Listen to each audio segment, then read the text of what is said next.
सत्य के संदेश दिए गुरु बाबा, सत्य के संदेश दिए घासी बाबा। सत्य के संदेश दिए गुरु बाबा, सत्य के संदेश दिए घासी बाबा। नहीं है कोनो ऊंच नीच, नहीं है कोनो जात पात, सत्य के संदेश दिए गुरु घासीदास। नहीं है कोनो ऊंच नीच, नहीं है कोनो जात पात, सत्य के संदेश दिए बाबा घासीदास। सत्य के संदेश दिए गुरु बाबा, सत्य के संदेश दिए घासी बाबा। नहीं है कोनो ऊंच नीच, नहीं है कोनो जात पात, सत्य के संदेश दिए गुरु घासीदास। नहीं है कोनो ऊंच नीच, नहीं है कोनो जात पात, सत्य के संदेश दिए बाबा घासीदास।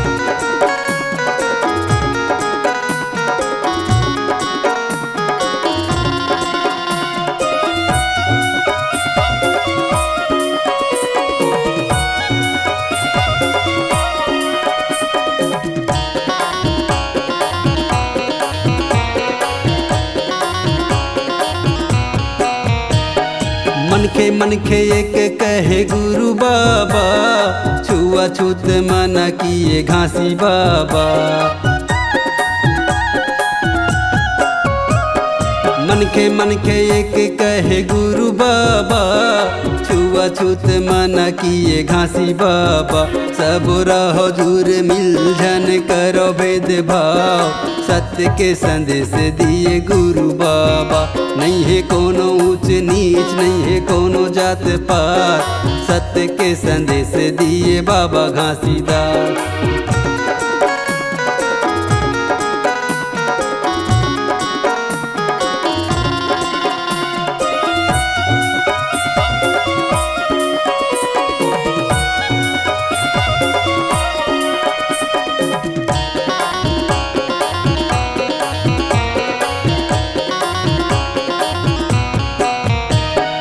जीव हत्या मना किए गुरु बाबा, मांसाहार त्यागल कहे घासी बाबा।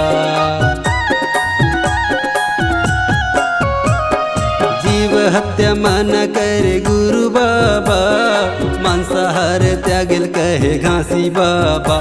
सब जीव है समान, सब लायापन सही जान, सत्य के संदेश दिए गुरु बाबा।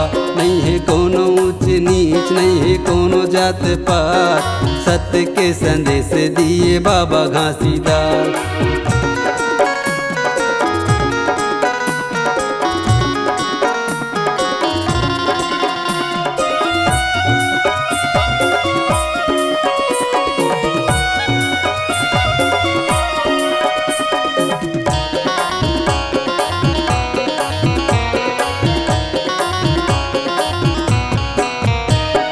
चोरी करल मना किए गुरु बाबा, जुआ खेलल मना किए घासी बाबा। चोरी करल मना किए गुरु बाबा, जुआ खेलल मना किए घासी बाबा। जियो सादा जीवन, रखो सादा खान पान, सत्य के संदेश दिए गुरु बाबा।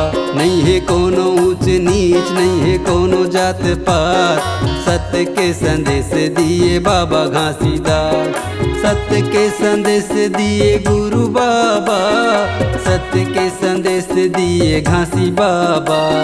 सत्य के संदेश दिए गुरु बाबा, सत्य के संदेश दिए घासी बाबा।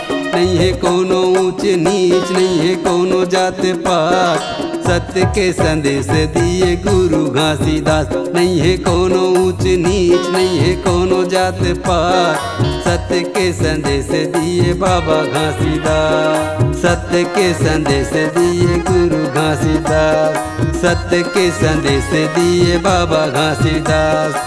सत्य के संदेश दिए गुरु घासीदास, सत्य के संदेश दिए बाबा घासीदास।